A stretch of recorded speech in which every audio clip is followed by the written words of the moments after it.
breaking right now, David. We heard a big bang, and then we saw smoke coming out, and everybody started... Rocks and debris and everything started pouring down. Firefighters, everything. There's people jumping out of windows. I've seen at least 14 people jumping out of windows. It's horrific. I can't believe this is happening. I mean, my heart's in my mouth. I mean, I pray for these people. It's devastating, devastating. God rest the souls of those who've lost their lives. At 8:45 a.m., a hijacked plane from Boston rams into the North Tower of the World Trade Center. 50,000 people working inside scramble to escape the inferno. Others jump from the 110-story building. 10 minutes later, the terror deepens when another hijacked passenger jet slices through the South Tower, bursting into flames. Manhattan is engulfed in smoke, debris, and death. I think when we see this sort of devastation, our first thought is it can't be real. Then we realize what we're seeing is real. There are real people dying. God, I pray that you'll mobilize prayer as never before.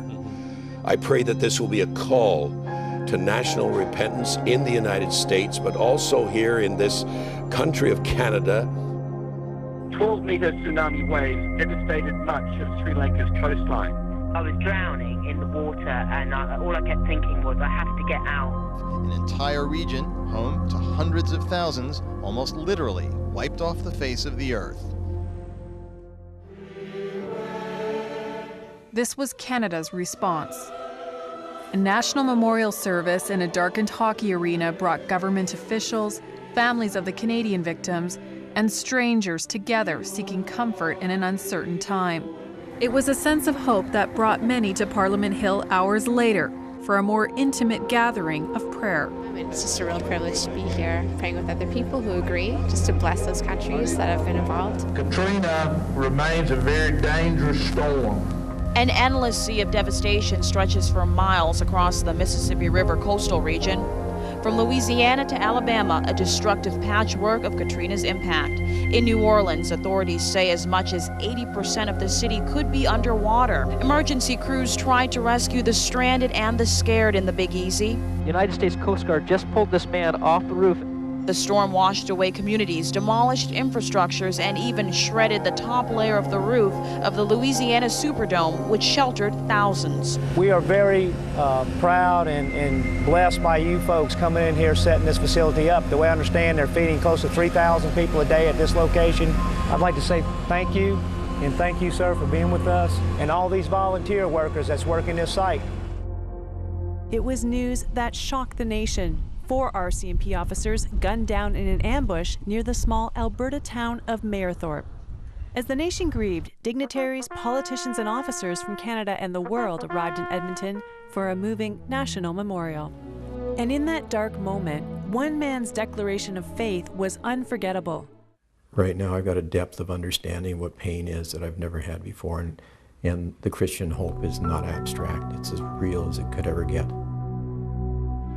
I could see the officers working, I could see the lights and people running back and forth and security everywhere, and I still wouldn't acknowledge that it happened.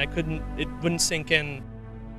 The shock of what happened at Dawson College September 13th has barely sunk in. It was through these front doors that Kim Virgil entered Dawson College, and with him, unthinkable terror. I didn't want to look. It was happening right behind us, but I didn't want to see anybody getting shot because I didn't think I would ever forget it. April 16, 2007, a student enters Virginia Tech armed with a 9mm and a .22 caliber handgun. When his shooting spree was over, Cho had murdered 33 people, including himself. It was the worst shooting rampage in U.S. history. I think God's tears are the first to fall. I think God's heart is the first to break. We see that on Maundy Thursday and Good Friday. I think God understands the suffering that these parents know better than any of us.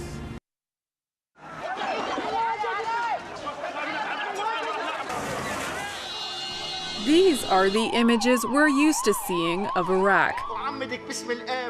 These are not.